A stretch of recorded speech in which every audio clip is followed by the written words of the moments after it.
Allez, salut à tous, on se retrouve pour cette petite vidéo du dimanche. Comme d'habitude, on va faire le tour de mon élevage. On commencera par les Messers Barbarius. Donc, on commence à regarder le grenier, là où elles sont mieux installées. J'aurais dû peut-être vous enlever la poussière avant. Ouais, faut que je fasse les vitres. Bon, gros couvain, hein, chez les Messers Barbarius. Il est en partie ici, on a un peu partout. On voit une nymphe qui pas tarder d'arriver. On va avoir des gros majors qui arrivent là, juste devant. Si l'autre major qui est dessus veut bien s'enlever. Voilà. On a un très gros major qui arrive. Là. Ici aussi. Donc voilà. Un gros développement. Les températures sont bien remontées. Ça fait un énorme développement. On va aller voir dans le nid principal. Enfin, le nid principal qui est plus réellement le nid principal, comme mascotte le grenier. Donc ici aussi, on a encore du couvain. Hein. On a encore du couvain ici. On a encore des œufs là-haut. Des nymphes ici. Bon, bah, on voit plus rien avec la saleté qu'ils m'ont mis. Petit tour dans la boîte de raccord qui est une chambre à part entière. Il y a de tout là, il y a du couvain, il y a des fourmis. Elles squattent bien là-dedans. Alors, dommage, il y a le logo dessus, du coup ça empêche de voir où il faut les fourmis. Enfin voilà. Dans ce nid-là qui est toujours trop humide, bah, on n'a pas beaucoup de monde. Hein.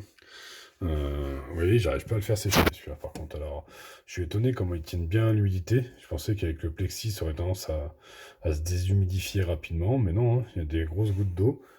Et on voit bien, elles ont mis les graines contre là-bas. Là-bas, c'est un peu moins humide. On voit ici la mousse, elle n'est pas totalement bleue jusqu'au bout. Et c'est là où elles m'ont foutu les graines. Donc voilà, bon, j'ai un peu moins de monde dans celui-là. Mais bon, après, de toute façon, quand ça se remplira, forcément, elles n'auront pas le choix, viendront ici aussi. Voilà, dans cet ADC, un petit peu d'activité, comme d'habitude, rien d'exceptionnel depuis que j'ai branché l'autre. On va aller voir dans la deuxième aire de chasse. Ici, ça va pas trop mal.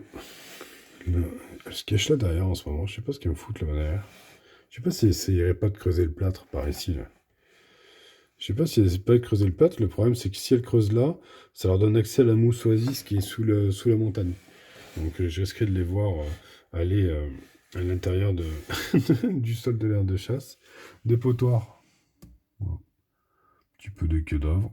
Des restes de graines. Il y en a un peu partout. Il y en a aussi là-bas.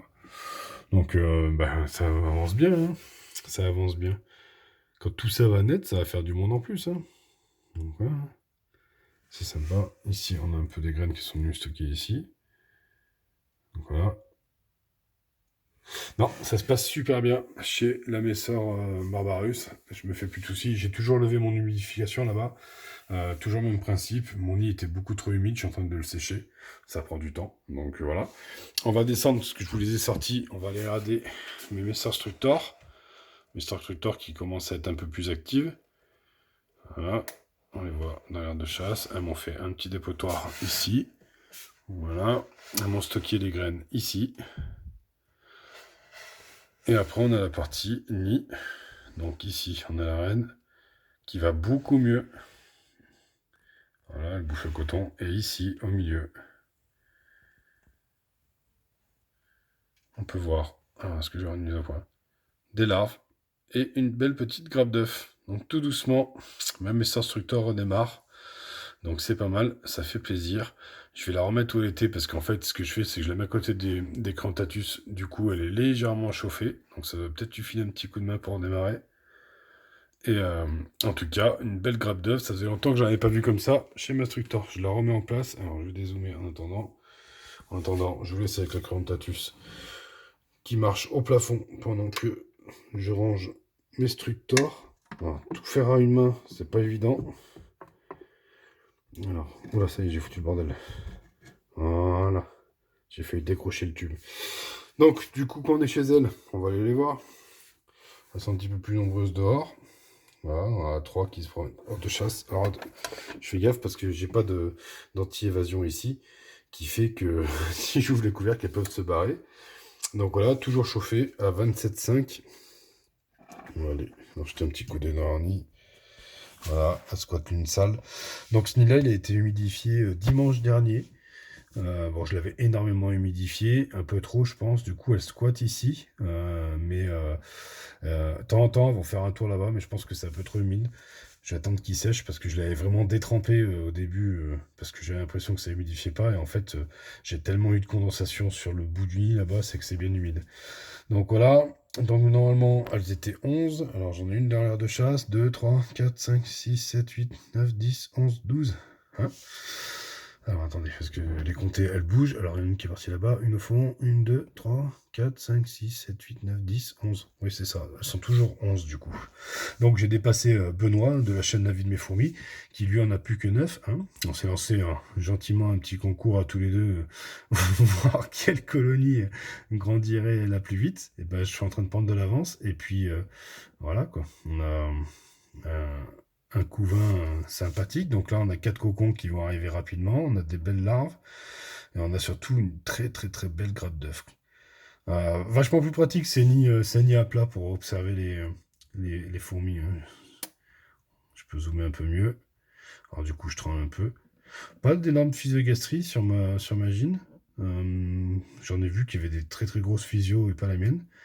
Voilà. La couleur, bah, alors en vidéo, je sais pas ce que ça rend. J'ai l'impression que ça rend un peu moins bien les couleurs que quand moi je les regarde, mais en tout cas, je les vois beaucoup mieux là-dedans que dans un tube.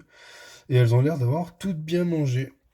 Donc voilà, pour les Crantatus, tout se passe parfaitement bien. On va passer chez les Japonicus. Japonicus, même principe, elles ont intégré un nid en béton cellulaire. Alors celui-là, vous voyez, je l'ai laissé brut à l'intérieur. Celui-là, je lui ai mis un pseudo blindage juste pour boucher les trous. Et elle, parce que je trouve beaucoup plus joli, il est resté brut. Alors le nid est grand, parce qu'elles ont un développement qui est différent des Crantatus. Donc je suis un peu plus humide ici. Euh, Toujours le même principe. Hein. Alors, premier jour, elles ont 2-3 premiers jours, elles ont squatté ici. J'ai laissé le nid sécher, au fur et à mesure, elles remontent. Donc, quand elles seront arrivées à peu près là, je saurai ce qu'il faut. Alors ici, par contre, j'ai vraiment énormément humidifié le jour où j'ai mis en route, parce qu'il en fallait un peu plus. Il était bien sec quand je l'ai mis. Donc, je pense qu'il va falloir que je m'adapte. Et pour l'instant, j'ai une quantité d'eau de 6 millilitres par semaine. Donc, il faut que je vois. Faut que je vois si ça suffit ou pas. Excusez-moi, j'ai eu un appel pendant que j'étais en train de filmer. J'espère que ça va pas couper le son de la vidéo. J'ai pas décroché, mais désolé si ça a coupé. Donc en tout cas, beau développement. Alors, faut que j'arrive à trouver un angle pour les voir. Voilà. Donc ici, le couvain est bien caché. Donc elles sont une vingtaine maintenant. Donc voilà, le couvain est bien caché sous la gine, donc on verra pas grand chose. Voilà. Ça fait joli avec ces petits cratères, j'aime bien. Voilà. Ici. Enfin voilà, tout se passe très très bien chez Japonicus. J'aurais aimé voir un peu le couvain pour vous montrer, mais elle le cache excessivement bien. Ouais, on voit quelques cocons encore. Donc voilà, bon après vu les pontes et je vais dézoomer, le développement qu'elle m'a fait ces derniers temps, je pense qu'elle a le droit à sa petite pause. En tout cas, tout se passe bien chez elle aussi. Et on va aller. Ici, on a un petit dépotoir. Par contre, les Japonicus, c'est des crados. Elles me foutent tout dans le nid. Et ça, c'est pas cool du tout. Ce qui veut dire qu'elles vont me pourrir le nid. Mais bon, voilà. Donc, tout se passe bien ici aussi. Et on va partir voir les Manica rubida qui sont en bas pour finir cette vidéo. Donc, Manica rubida toujours active. Bon, elles ont eu un gros stock de mouches dans la semaine. Donc tout se passe bien, on a un petit peu d'activité dans l'air de chasse, un peu moins que d'habitude, peut-être, parce qu'elles ont été nourries hier, je pense. J'avais mis une mouche qui n'arrivait même pas à passer dans le tube, là. Elles ont galéré pendant... Hop, mise au point. Elles ont galéré pendant des heures à la faire passer dans ce tube. Et bon, on va aller, pardon, jeter un coup d'œil au couvain. Voilà, le couvain qui est là, hein, il est bien présent. Vous voyez, ici, là. Là, ici, on a la gine, en bas. Au-dessus, on a une ouvrière. Alors, il n'y a pas de major qui existe dans cette espèce-là, mais regardez bien, c'est des ouvrières qui sont nées il y a quelques temps déjà, là, qui sont beaucoup plus grosses que les autres et qui n'ont pas du tout le même coloris. Elles sont nées déjà il y a 5-6 jours et elles gardent cette couleur or en permanence avec cette tache brune. Alors, j'essaie de vous en avoir une autre, elle est là. J'ai le reflet, on le voit pas bien. Alors attendez. Alors ça c'est la gine. Hop, ici à côté là. Là. Je cherche mon gros doigt. Il est où mon doigt? Il est où mon doigt? Hop. Là. Voilà, celle-là. Là. On voit bien, elle a les couleurs de la gine, plus que... excusez-moi, c'est pas évident de vous les montrer. C'était le truc important que je voulais vous montrer, mais si je galère comme ça... là j'ai bougé le nid, donc ça les réveille. Alors elles sont passées où? Là. Vous voyez? Enfin, on voit pas avec le reflet du tube, parce que j'en ai une ailleurs, faites voir. Donc là où on a la gine, non, on a que dans ce tube-là en plus. Là, voilà, droit devant. Vous voyez ce coloris particulier qu'elles ont? Je sais pas pourquoi elles sont comme ça. On voit bien. Elles ont vraiment beaucoup plus la couleur de la gine. C'était les grosses nymphes que j'avais ces derniers temps. Et voilà ce que ça a donné. Des fourmis qui sont un peu différentes des autres, beaucoup plus grosses. Et surtout qui n'ont pas le même coloris. Elles ont cette tache noire sur le nez et le gaz, c'est pas du tout pareil. Alors, à voir, là ça fait 5 jours, je crois qu'elles sont nées en moyenne. J'ai commencé à les voir lundi, ouais, ça va faire ça à peu près 5 jours. Donc, est-ce qu'il faut attendre encore un peu pour qu'elles finissent de prendre leur couleur? Je suis assez étonné parce que généralement ça prend assez rapidement la couleur définitive. Donc, je vous tiendrai au courant de l'évolution et puis on verra le week-end prochain, dimanche prochain, si elles sont devenues de la même couleur que les autres. En tout cas, elles sont balèzes parce qu'elles sont franchement plus grosses et elles sortent pas du nid. Elles restent tout le temps dans le nid, c'est là je les ai jamais vues dans l'air de chasse. Donc voilà. Voilà ce qu'il en est pour mon élevage de cette semaine. Attendez, on remonte chez les Messors, excusez-moi. Et on va s'arrêter là parce que ça fait 12 minutes. Donc tout se passe bien comme vous pouvez le voir.